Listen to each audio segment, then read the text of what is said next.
Hello again in this installment of Spiritual Wisdom. Today I'm going to be talking about the Witch's Pyramid. Now, the Witch's Pyramid is not a physical object, it is an idea or concept, but I thought I would show you two little pyramids I've got. So this is a glass pyramid with the Buddha in it, and if you think about it, a pyramid has got four sides, 1, 2, 3 and 4. So the Witch's Pyramid is four ideas or concepts. So the first point of the pyramid is to know yourself, to know your craft, and to know yourself, your craft, and to have knowledge and understanding, to know and understand, and to have that understanding, that wisdom. That is what it means to know yourself, your craft, to have that knowledge, that understanding. So that's the first part of the Witch's Pyramid, to know. To will means to have an intention or a desire, and these principles can apply to everyday life. They can also apply to your magical practice as a witch. But the principle to will means your intentions, your ideas. That's what it means, your intentions, your ideas. Because before we do a spell or ritual, there's got to be an intention there, an idea. So if you do a money spell, the spell is to change your finances, to bring in to get a new job, if you've got an existing job, to get a promotion. But there's a desire, there's a will there, an intention, an idea, and even if we're trying to manifest things, we've got an idea, a dream, a thought. So it's important to know what is your will, to understand what am I wanting to happen, what am I trying to will to happen.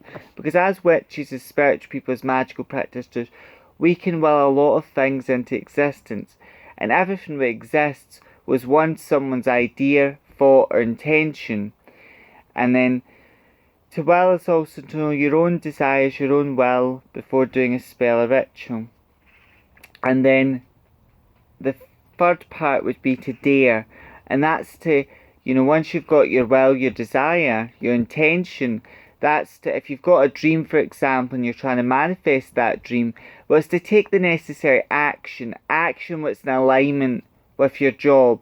If you want a job somewhere, well, if you wrote on a piece of paper, just for example, for talking's sake, if you wrote on a piece of paper, I'm so happy and grateful I've got a job at Tesco, and you visualised that and how that would look, how it would feel, then you would apply for that job. You'd go for the job interview, and chances are, because you've scripted it, you've done manifestation techniques, then you put the hard work in, you apply for it, you'll get that job at Tesco or wherever it may be. I'm just using Tesco as a talking example.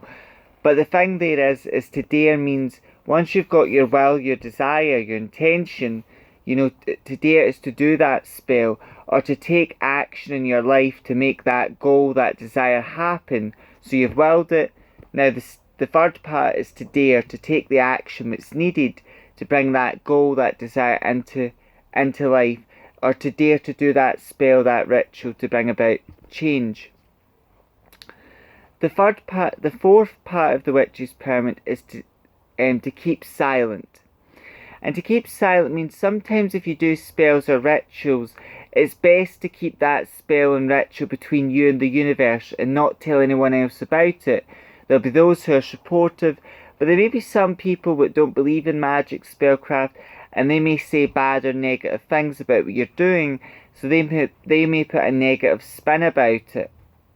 And I would say before, if you do feel comfortable sharing spells and rituals with people, always make sure, I would say, you do some divination or you ask your spirits and guides if that's okay. And not just in the sense of a spell. Sometimes you should keep your spells and rituals a secret. But there's some things in life you should just keep between you and the universe, and keep personal. So there's a time, and then with act, to will, to dare, and to keep secret.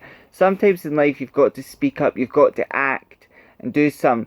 Other times in life you've got to remain quiet, silent.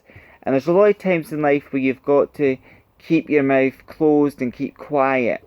There's times to act in life and times to keep silent. So, and there's things to keep personal. So that is basically, you think of a pyramid, a shape. A pyramid is really four sides to it. And I've got this one from, it was from a museum, and I love ancient Egypt. So you've got this black one here with the god Horus, Egyptian person here, and that. And then this is just two black sides. But a pyramid has got four sides to it. And that is the witch's pyramid. To know, to will, to dare, keep silent. And you can meditate on that. And it's a good idea to research the witch's pyramid and do your own research. As always, I'm just showing a little bit of knowledge, because the four principles of the witch's pyramid are to will, to know, to will, to dare, and keep silent. And those are the four principles. And as a witch myself, those principles I apply to my everyday life, but also to my magical practice.